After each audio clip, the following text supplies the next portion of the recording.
வணக்கம் ஃப்ரெண்ட்ஸ், நான் தான் அவங்க அருண். இப்போ எல்லாம் பேக்லாம் தூக்கிட்டு எங்கே கிளம்பிட்டுருக்கோன்னு பார்க்குறீங்களா?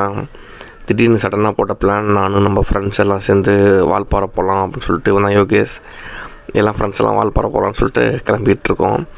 அது திடீர்னு சடனாக ஒரு பிளான் போட்டுடலாம், ஏன்னா மூன்சூன் நேரம் வந்துருச்சு. சரி, இந்த கிளைமேட்லேயே நான் போய் என்ஜாய் பண்ணிக்கலாம் அப்படின்ட்டு நாங்கள் ஒரு 5 மெம்பர்ஸ். இவர் வந்து சதீஷ், அவர் பன்னீர், நான், அதுக்கப்புறமேட்டு நம்ம அண்ணன் விஜய்ன்னு சொல்லிட்டு ஒருத்தர், அப்புறமேட்டு யோகேஷ், நாங்கள் 5 பேரும் கிளம்பி போயிட்டுருக்கோம். போகிற வழியில் அவர் நம்ம பிரதர் தான் ஃபுல் ட்ரைவ் பண்ணார்.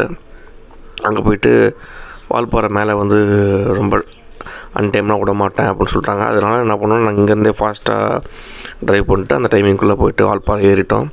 வால்பாறை போயிட்டோம். ஏர்லி மார்னிங் தான் வால்பாறை போனோன்னா அங்கே போனால் அங்கே பயங்கரமான சீனரிஸாக இருந்துச்சு. மார்னிங் மழை வந்து அந்த மாதிரி ஒரு கிளைமேட்டாக இருந்துச்சு. அங்கே பார்த்திங்கன்னா ஒரு புத்தர் ஸ்டாச்சு ஒன்று இருந்துச்சு. அந்த இடத்துக்கு போனோம். அங்கே வந்து பயங்கரமாக இருந்துச்சு. அந்த புத்தர் ஸ்டாச்சு சுற்றியுமே ஏறி நடுவில் புத்தர் ஸ்டாச்சு. அதுக்கப்புறம் ரூம் தேடி ரூம் எடுத்தால் ரூம் வந்து பயங்கரமாக இருந்துச்சுங்க. ரூமில் வந்து வியூ தான் இன்னும் அட்டகாசமாக இருந்துச்சு. ஆல்ஃபா அப்படின்னு சொல்லிட்டு ரூமு. அப்புறமேட்டு அங்கேருந்து என்ன பண்ணிட்டோம், ஒரு டனல்னு ஒன்று இருந்துச்சு, அந்த இடத்துக்கு பார்க்க போனோம். அங்கே போய்ட்டு ஒரு காஃபி குடிச்சிட்டு அங்கே பார்த்தா ஃபுல்லாக மழை வந்துருச்சு. மழை வந்தோன்னே அங்கேருந்து என்ன பண்ணிட்டோம், சரி சாப்பிட்லாம் அப்படின்னு சொல்லிட்டு அங்கே ஒரு ஹோட்டலில் சாப்பிட்டுட்டு திருப்பி இடத்துல நாங்கள் கிளம்பி என்ன பண்ணிட்டோம், அந்த சோலையூர் டேமு, அப்புறமேட்டு அதிரப்பள்ளி போகிற வழியில் அதிரப்பள்ளி ரூட்டில் போயிட்டு அங்கே போகிற வழியில் எல்லா இடமும் பயங்கரமாக சூப்பராக இருந்துச்சு.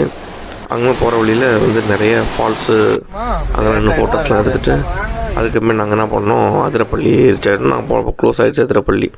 அதுக்குமே நம்ம பண்ணிட்டாங்க பழம்பூரி அந்த மாதிரிலாம் கிடைக்கும்னு சொன்னாங்க. அதெல்லாம் சாப்பிட்டுட்டு அடுத்து திருச்சூர் போயிட்டோம். திருச்சூர் வந்து நைட்டு ஸ்டே பண்ணிட்டோம். திருச்சூர் போயிட்டு ஸ்டே பண்ணிட்டு அங்கேருந்து என்ன பண்ணிட்டோம், மார்னிங் கிளம்பி அங்கே குருவாயூர் போகலான்னு சொல்லிட்டு அங்கே கிளம்பி போனோம். அங்கே போகிற வழியில் ஒரு கோவிலில் அவங்க அன்னதானம் கூப்பிட்டு அவங்க ஃப்ரீயாக அன்னதானம் ஒன்று மதியம் அங்கேயே சாப்பிட்டோம்.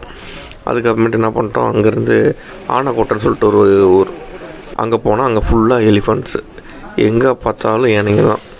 அதெல்லாம் ரொம்ப எல்லாமே ரசிச்சுட்டு அங்கேருந்து என்ன பண்ணோம், அந்த யானைகளுக்குள்ளே ஃபீடிங் பண்ணி சாப்பாடெலாம் கொடுத்துட்டு இருந்தாங்க. அதெல்லாம் பார்த்துட்டு அங்கேருந்து என்ன பண்ணிட்டோம், நெக்ஸ்ட்டு ஒரு கடற்கரை அங்கே பக்கத்துலேயே, அதை போய்ட்டு விசிட் பண்ணிட்டு அங்கேருந்து என்ன பண்ணிட்டோம், அங்கே என்ஜாய் பண்ணிவிட்டு அங்கேருந்து நம்ம ரிட்டன்